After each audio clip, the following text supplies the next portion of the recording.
A'udzu billahi minasy syaithanir rajim. Bismillahirrahmanirrahim. Ma'asyiral muslimin, termasuk hikmah Allah, seorang itu terjerumus ke dalam dosa, itu sudah ketentuan Allah.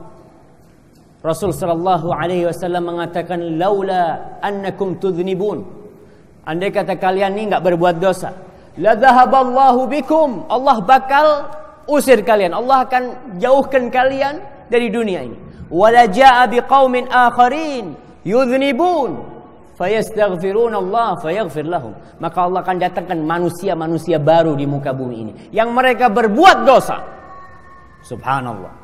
Kemudian orang-orang yang berbuat dosa itu akan memohon ampun kepada Allah dan Allah ampuni mereka.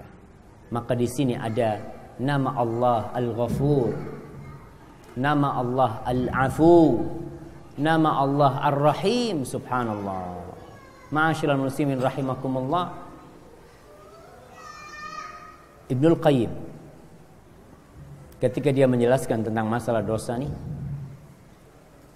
dia menukil perkataan salaf yang mengatakan terkadang seorang itu masuk surga gara-gara dosa. Masuk surga bidzambin yusibu, karena dosa dia masuk surga. Dan ada orang yang masuk neraka gara-gara ibadahnya.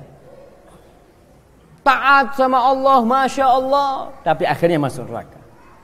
Kok bisa? Maka Ibnul Qayyim menjelaskan pernyataan salaf itu, terkadang sebagian orang berbuat dosa gara-gara dosa yang dia lakukan. Dia mengingat selalu dosanya seakan-akan selalu di depan matanya. Dia berkumpul dengan manusia, dia sendirian, dia berjalan, dia ingat sama dosanya. Dia mau tidur, dia ingat dengan dosanya.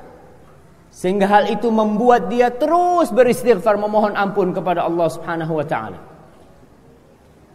Ana jadi takut kalau lihat Pak An.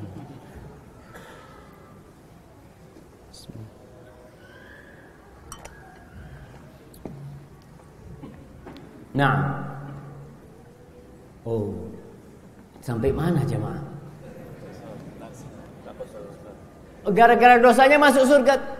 Dia duduk bareng-bareng kita, ngobrol, dia makan, tapi dia kepikiran dengan dosa. Yang itu mendorong dia untuk berbuat kebajikan. Yang dia takut dosanya enggak diampuni sama Allah, sehingga terus dia berbuat kebajikan karena dorongan dosa yang dia lakukan dahulu. Subhanallah.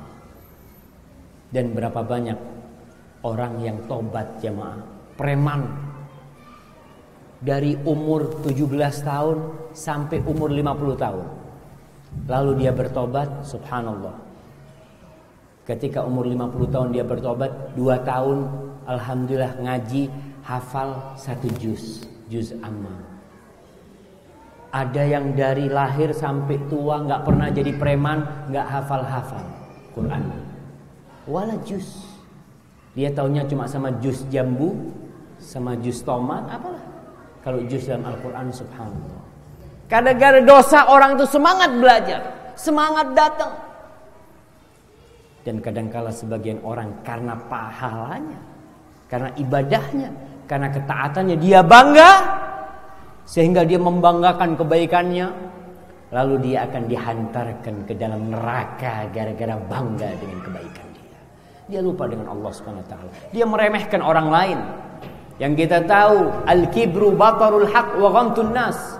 Yang dikatakan kesombongan itu adalah menolak kebenaran dan meremehkan orang lain. Seakan-akan dia nih yang bakal masuk surga.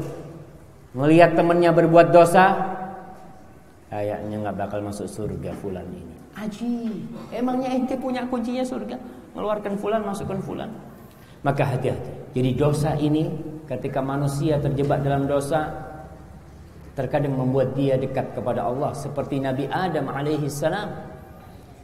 Tatkala beliau terjebak memakan buah di surga itu, dia langsung kembali kepada Allah dan berdoa, Rabbana zalamna anfusana Wa illam taghfir lana wa tarhamna lanakunanna minal khasirin. Allahu Akbar, itu doanya Nabi Adam. Ya Allah, kita menzalimi diri kita sendiri. Kalau Engkau tidak ngampuni diri kita, kalau Engkau tidak mengasihi kita, maka kita akan menjadi orang-orang yang merugi.